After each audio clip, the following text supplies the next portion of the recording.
This is Medical Coder RS, where every code tells a story.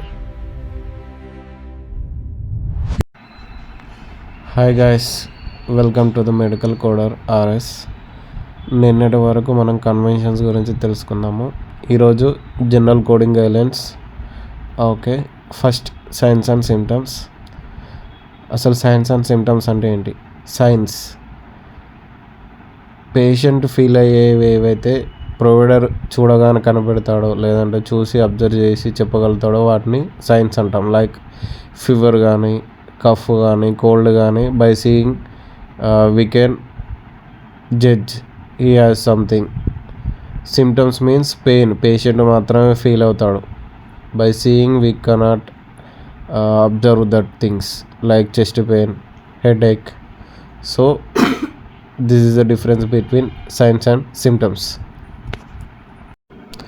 So guideline విషయానికి వస్తే science and symptoms గురించి ఎప్పుడైతే document only science and symptoms document చేస్తాడో అప్పుడు మనం వీటిని కోడ్ చేయొచ్చు.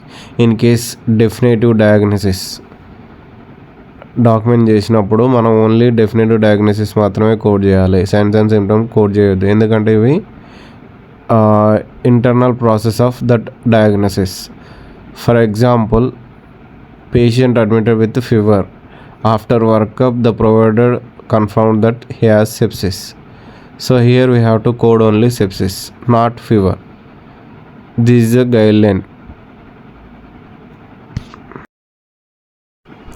Next, multiple coding for a single condition like manifestation etiology. మీకు ఆల్రెడీ ఒక ఎగ్జాంపుల్ ప్రీవియస్ వీడియోలో చెప్పాను. ఆల్జీమర్స్ కోడ్ చేయాలంటే డిమెన్షియా కూడా కోడ్ చేయాలి.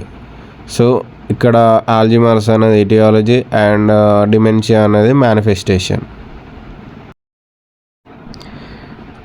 మీరు ఏదైనా ఒక కోడ్ చేసేటప్పుడు టేబులర్ ఇండెక్స్లో కింద మనకి యూజ్ అడిషనల్ కన్వెన్షన్ ఉన్నప్పుడు that indicates the secondary code should if added if known. ఒకవేళ మీకు డాక్యుమెంట్లో ఆ సెకండరీ కోడ్ ఉంటే అది కూడా మనం కోడ్ చేయాలి. సో ఈ 2 కోడ్స్ అనేవి ఆ కండిషన్ని ఫుల్లీ డిస్క్రైబ్ చేస్తుంది.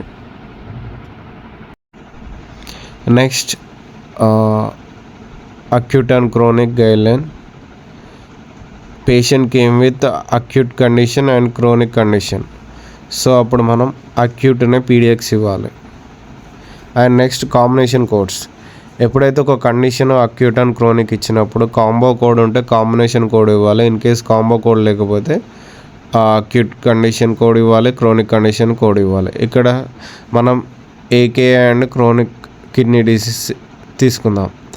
సో ఎప్పుడైతే డాక్యుమెంట్ చేస్తారో acute and chronic kidney disease అని, సో దీనికి కాంబినేషన్ కోడ్ ఉండదండి. సో అప్పుడు మనం acute kidney injury and chronic kidney injury అనే కోడ్స్ సపరేట్గా కోడ్ చేయాలి. నేను మీకు ఇచ్చిన ఇన్ఫర్మేషన్ యూస్ఫుల్ అని మీకు అనిపిస్తే please subscribe, share and like and please keep support. Thank you. మళ్ళీ నెక్స్ట్ వీడియోలో కలుసుకుందాం.